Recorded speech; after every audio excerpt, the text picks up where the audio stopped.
Au quotidien, nettoyer les box d'un centre équestre n'est pas une sinécure. Pour Florent, c'est plutôt un filon à exploiter. Un seul cheval produit entre 7 et 14 tonnes de crottin chaque année. Voilà du déchet à transformer en matière organique via la méthode du compost et l'aide de quelques vers de terre.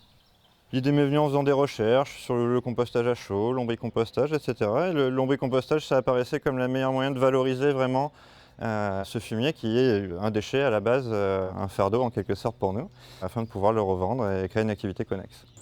Voici la méthode. Une fois sortis du box, crottin et paille sont déposés sur ces monticules appelés andins, laissés macérer pendant 4 mois. Résultat, du carbone grâce à la paille et de l'azote provenant de l'émanation du crottin. La suite du travail, ce sont les vers de terre et les lombrics qui s'en chargent. Alors, le lombric qui va venir digérer la matière et surtout en fait en passant cette matière à travers son tube digestif, il va l'enrichir d'une grande quantité de micro-organismes, de microbes qui vont être bénéfiques aux plantes, qui vont les protéger des maladies et en faire un produit élaboré.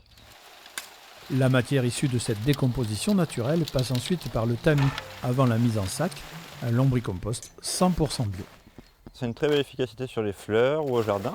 Ensuite, on va s'en servir en viticulture, en maraîchage, en horticulture. Par exemple, à l'automne, on va l'utiliser pour amender les sols, donc pour changer un petit peu la structure, améliorer les sols agricoles, et également pour les plantations d'arbres.